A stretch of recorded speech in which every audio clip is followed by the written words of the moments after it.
أشهد أن لا إله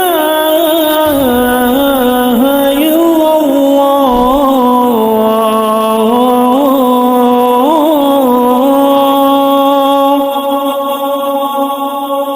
Hello viewers, welcome back to another very informative video. In this video we'll discuss two religions side by side. Let's begin. Judaism and Christianity are two of the world's three major Abrahamic religions, despite having thousands of years of shared history and cohabitation across dozens of countries across the globe. These two religions are often seen as rigidly distinct from one another. However, when Christianity was born in the 1st century CE, it was exclusively composed of Jews in Palestine.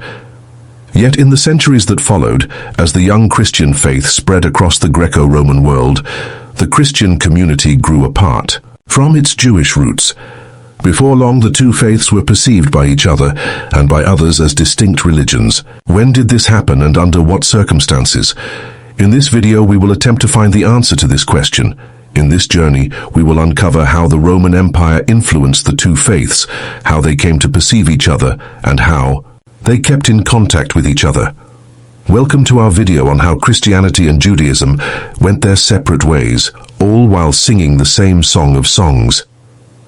Before investigating when the early Christian faith diverged from its Jewish roots, we need to understand what both faiths looked like in the 1st century CE, when Christianity emerged. During this century, the Mediterranean basin was dominated by the Roman Empire. The Roman Empire had two main languages, with Latin predominating in the western half of the empire and Greek predominating throughout the eastern half. Thus, since the majority of Jews in both Palestine and the diaspora lived in the eastern half of the Roman Empire, they were in constant contact with Hellenistic philosophies. When Christianity was born, an incredible array of cultural and religious diversity oozed all over the eastern Mediterranean. From prophets like Apollonius of Tyana, teaching a brand of mysticism based on Pythagorean philosophy, to the philosophical teachings of Stoicism and Neoplatonism, there was much religious cross-pollination, which influenced the many diverse sects of Judaism and Christianity that existed during this period. In the 1st century CE, Judaism was in its Second Temple period, with the faith being focused around the temple in Jerusalem, in particular the sacrifices and pilgrimages which were held in or to this holy site. However, a variety of streams of Jewish thought emerged in response to Greek and Roman religious influence and political control, as Jewish law and ritual had to adapt to new lifestyles and political systems, as well as varying attitudes to the use of the Second Temple. These included the Pharisees, predecessors of rabbinical Jews who saw less use in the Temple of Jerusalem, as well as the aristocratic Sadducees who preached the temple's importance, the apocalyptic Essenes who lived in communes, and the anti-Roman zealot rebels who saw rebelling and achieving freedom from Roman rule as a priority. Many Jewish sects that existed during this time were explicitly political, revolving as much around theological matters as they did around how to organize one's social life, family, structure, and their relationship to surrounding non-Jewish ethnic and religious groups. Thus, given that there were so many sects of Judaism influenced by so many Hellenistic philosophies, Christianity, a religion born from Judaism, was also bound to be a very diverse religion at its onset. Indeed, much like its Jewish parent religion, Christianity had divided into many different sects within a century of its inception, with each sect harboring different interpretations of how to define its relationship to Jesus and Jesus' relationship with the divine. To modern Christians, many of these early Christian sects would appear incredibly alien, with very different canons, ways of thinking, and approaches to ritual and cosmology.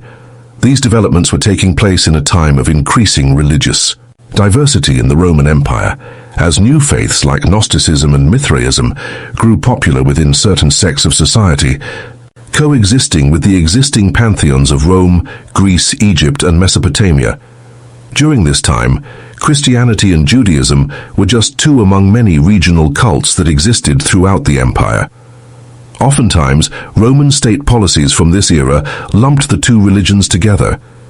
However, Rome sometimes divided the two religions legally, such as with Emperor Nerva's exemption of Christians from Jewish-specific taxes. This was evident that the two religious communities had begun diverging enough that the Roman regime had begun to see them as distinct from one another, if not as separate religions entirely, then as separate sects of the same mother faith. With this context in mind, let us now discuss the story of how the two religions ended up separating entirely. Christianity was born in the 1st century CE and was a child of the region of Judea. Its original community in Jerusalem was almost exclusively Jewish as far as we can tell.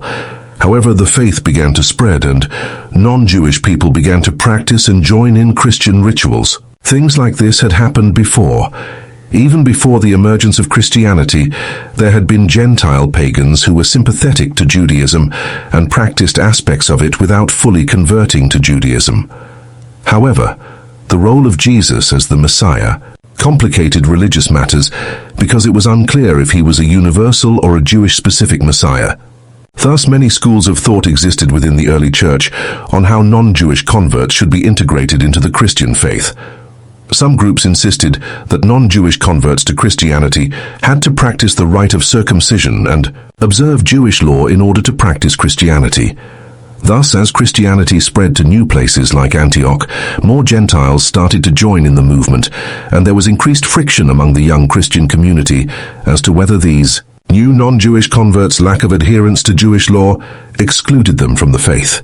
This is one of the reasons behind the First Council in Jerusalem, where various in-between positions emerge, such as those of Paul of Tarsus, one of the biggest apostles of Christianity in the 1st century CE. Paul emphasized converting Gentiles, seeing it as a duty of Christians due to a new covenant they had with God. Paul ended up convincing a large section of the early Christian community that, while Jews ought to continue to uphold Jewish law, Gentiles were not required to do so. This brought equilibrium to the Jewish and non-Jewish sections of the early Christian community, as well as recognition of the varieties of Jesus' movements that existed.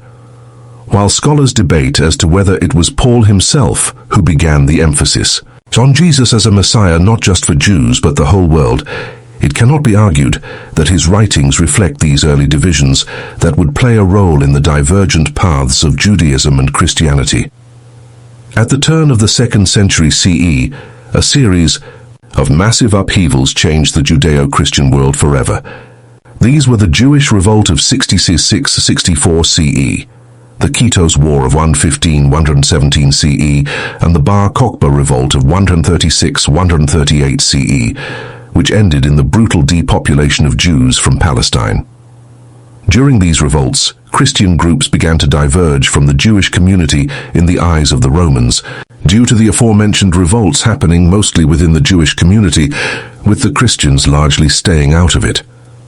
During the Jewish revolts, it was the Jews who were persecuted while the Christians flew under the radar. However, throughout the 2nd and 3rd centuries CE, the script was flipped.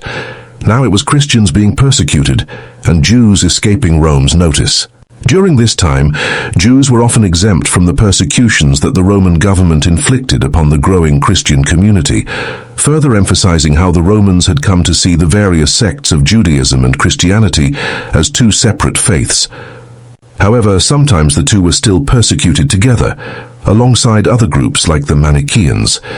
The destruction of the Second Temple in 70 CE caused chaos amongst the various Jewish communities in the region of Palestine. Many Jewish groups, like the Tzaddukees, declined due to the temple's destruction, while the Pharisees were set on their own unique trajectory. This trajectory included the slow development of the Mishnah and Tosefta, two compendiums of oral Jewish law, whose need for interpretive analysis drove the rise of the rabbis as a religious class without connection to a Jewish temple.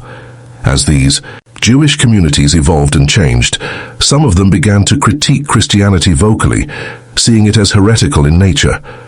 These were some of the first clear lines being drawn from the Jewish side of the equation. On the Christian side of the equation, theological texts and gospels attributed to apostles emerged with different attitudes towards Judaism. Some leading Christian figures during this time, such as the preacher Marcion, sought to reject any Jewish associations with the Christian faith, denouncing the recognition of the Hebrew Bible or Old Testament as part of the Christian canon. This likely happened as an attempt to solve the theological conundrums, like how God can be seemingly cruel in the Hebrew Bible while having a different personality among Christian literature. Other Christian polemics during this time promoted what scholars call supersessionist theology, the Christian idea that the New Testament had cancelled the Old Testament between God and the Jews. Judaizing Christians in groups known as Ebionites, Alkazites, or Nazarenes combined the use of both Jewish law and Christian theology. These groups saw Christ as a Messiah but didn't necessarily see him as divine. This put them both in conflict with the emerging rabbinic Jews and the Christians, who had developed their view of Christ as God. These groups survived for a few centuries, and average people still merged both belief systems on occasion. But as they died out, the gray zone between Christianity and Judaism began to fade away, leaving the lines between the two faiths more entrenched than ever. Before we see how things changed with the advent of the late Roman Empire, let us briefly discuss the positions of both religions after the temple's destruction. After the loss of their sacred temple, the Jewish community turned to the rabbis as the spiritual heart of their faith. Through their ritual and interpretive role, rabbis reoriented Judaism from the devotional practices of the Second Temple towards new forms of worship which were based around the already existing community structures of the Jewish diaspora. As these rabbis sought to position themselves in relation to the rest of the world, Jewish belief became increasingly centered around observance of the law, seeing such observance as the center of their relationship to God and the main thing which differentiated themselves from the Christians.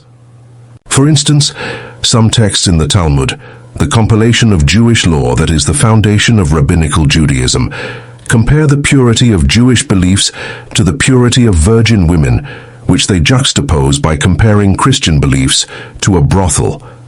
This both meant that increasing boundaries between the two religions had begun to form, but also that some people still merged the two faiths even after these intellectual boundaries were formed. On the Christian side of the equation, there were changes in attitudes due to the growing number of Gentiles in Christian circles and the increasing political prominence of the faith. On the one hand, Judaism and the Old Testament gave Christianity an ancient lineage that gave it legitimacy. On the other hand, as the Christians grew in power and influence, their more critical views of Judaism often led them to distance themselves from their parent faith. For instance, Ignatius of Antioch, a 1st to 2nd century CE patriarch, argued about various shifts like moving the day off from the Sabbath or Saturday to the Lord's Day or Sunday. In addition, many Christian writers sought to draw people to exclusive Christian worship, making the case that Judaism was now obsolete. While modern scholars debate whether or not Christianity was ever designed to supersede or replace Judaism in the original Gospels, later Christian communities ended up developing some less than savory beliefs about Judaism. For instance, John Chrysostom in the 3rd and 4th century CE made several accusations against Christians who also went to synagogues using anti-Semitic tropes. As these boundaries began to solidify on both sides, and as Christianity began to become more established, Jewish Christians became less and less common in the Eastern Mediterranean.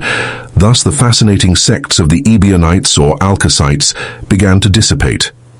However, the former may have ended up in Arabia and influenced early Islam, and the latter may have been the sect from which Manichaeism, the great Silk Road religion, stemmed from.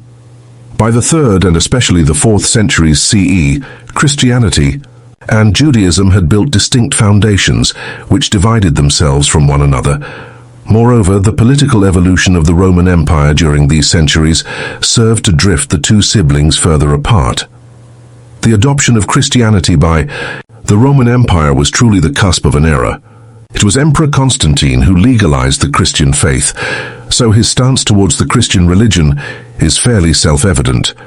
However, historians are unsure of what his views on Judaism were. However, later emperors of Rome applied laws to differentiate the two faiths, evidencing their further separation from one another. As Christianity became stronger, it became more restrictive towards Judaism. Moreover, by this time, rabbinical leadership within the Jewish community was becoming more entrenched, and with it, the distinct practices that set Judaism apart from Christianity. With that said, cross-fertilization between the two religions still persisted. For instance, in Carthage, Christian and Jewish scholars shared a certain kinship with one another, for they used similar arguments to denounce pagan idolatry.